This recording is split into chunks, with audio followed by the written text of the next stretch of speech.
है कि सरकार में ऐसे कौन लोग बैठे हैं जो जब भी सफाई मजदूरों की और ये जो वंचित समाज है इसकी समस्या आते हैं उसको रोक के बैठ जाते हैं, फाइलें लेके उनको उन पे बैठ जाते हैं, कोई कार्रवाई नहीं करते। ये हमारे लिए ये सब चिंताओं के विषय हैं कि आखिर इस वर्ग की आवाज क्यों नहीं सुनी जाती। मन बना भी लिया है कि हम इसको इंटरनेशनल यूएनओ के अंदर भी ले जा सकते हैं, क्योंकि सीधे सीधे ह्यूमन राइट का वायलेशन है। आप उनको जो पगार उनका बनना चाहिए, उससे तो अंग्रेजों का समय बेहतर था। वो अच्छे से नौकरी देते थे, रेजिडेंशियल लोगों को रहने के लिए जगह देते थे, मेडिकल केयर पूरी की जाती थी। सफाई कर्मचारी आज ठेकेदार के हवाले कर दिया हमें ना। हम कोई मेडिकल केयर की बात कर सकते, ना हाउसिंग की बात कर सकते। पढ़ना लिखना छोड़ दीजिए, 4-4, 6-6 हज़ार में आप क्या बच्चों को पढ़ा लेंगे? क्या करेंगे आप? रहना वहना मकान छीन लिए, खाली करा लिए मकान, रिटायर होते हैं आखिरी खाली हो जाता है।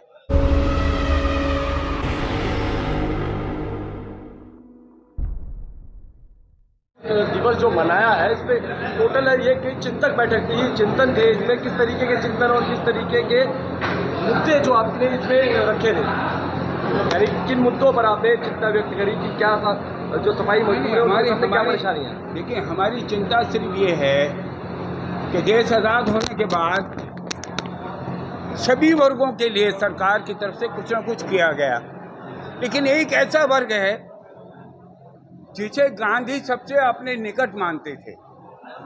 महात्मा गांधी उनको सबसे निकट मानते थे इस वर्ग को। आप उसे मेहतर वर्ग कह लें, भंगी वर्ग कह लें, सफाई कर्मचारी वर्ग कह लें, वही ऐसा वर्ग रहा है कि आज 75 वर्षों के बाद भी कोई आदमी, कोई सरकार, चाहे प्रादेशिक सरकारें हों या केंद्र सरकार हो, कोई सुनने को तैयार नहीं। उसकी बेहतरी के लिए उसके पास एक रोजी रोटी का साधन था, झाड़ू थी, सरकारी नौकरी थी, वो भी आउटसोर्स कर दी, उसको सड़क पे लाके खड़ा कर दिया। तो इस देश में जितनी बेइंसाफी, इस देश में नहीं पूरी दुनिया में जितनी बेइंसाफी हिंदुस्तान में सफाई मजदूर के साथ हो रही है, किसी के साथ नहीं हो रही। आज उसकी कोई बात सुनने को तैयार नहीं। 4,000 5,000 पे उससे नौकरी काम कराना चाहते हैं। कहाँ अच्छा खासा सरकारी नौकरी करते थे, वो सरकारी नौकरी करते थे।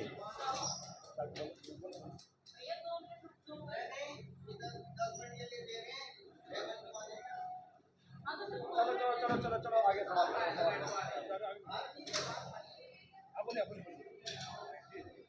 तो हमारी वही चिंता है जिस चिंता को हम समाज के सामने रखना चाहते हैं और उनसे विकल्प चाहते हैं कि कुछ विकल्प सजेस्ट करें कि आखिर करना क्या है।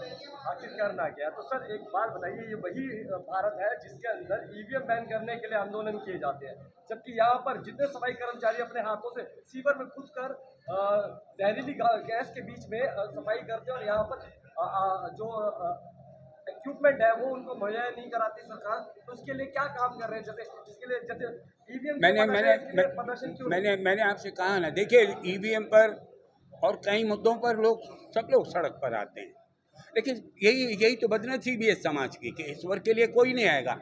अच्छा, इस वर्ग में उतनी शक्ति कहाँ है? जाटों की तरह जिन्होंने 700 आदमियों की कुर्बानी दे दी, वो आंदोलन कर सकते हैं सड़क पे आके। ये तो एक दिन के लिए सड़क पे आ जाए तो भूखा मर जाएगा, दूसरे दिन इसे खाना कहाँ से मिलेगा? क्योंकि तो रोज कमाता है, रोज खाता है। देखिए, ये सबसे कमजोर तबका, इस समाज की अंतिम पंक्ति का खड़ा हुआ व्यक्ति, आप उससे उम्मीद करते हैं कि वो संघर्ष करेगा?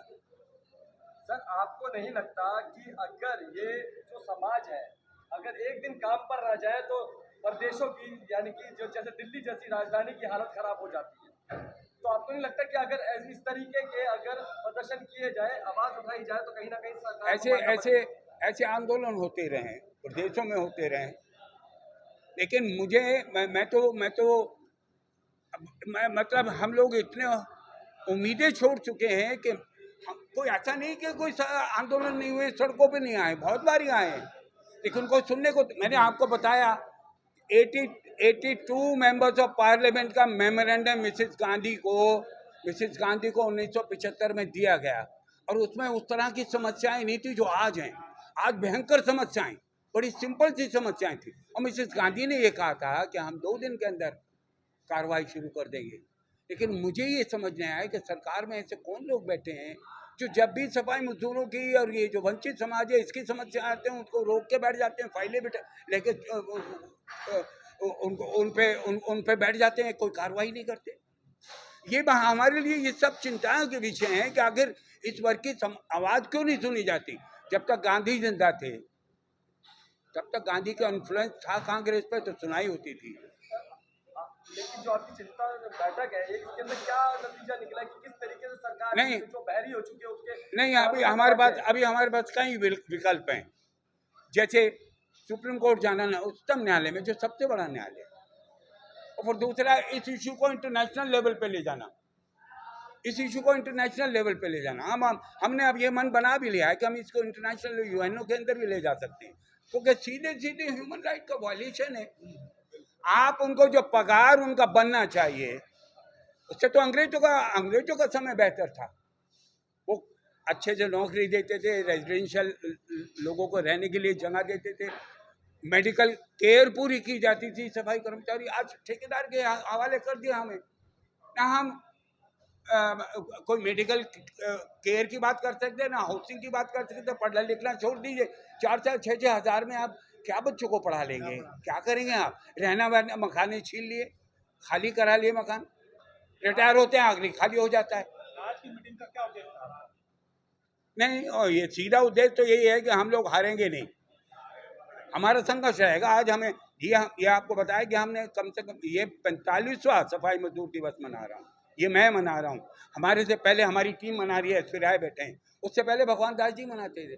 तो कम से कम 50 साल से तो ये सफाई मजदूर दिवस मनाया जा रहा है। रिजल्ट आज 0 है, क्योंकि कोई सुनने को तैयार नहीं। कोई प्रधानमंत्री ऐसा नहीं रहा जिसको हमने मेमोरेंडम ना दिया हो, कोई गवर्नमेंट ऐसी नहीं रही जिसको हमने मेमोरेंडम। तो इस चिंतन बैठक का निष्कर्ष क्या निकला? निष्कर्ष ये है कि हमारा संघर्ष जारी रहेगा।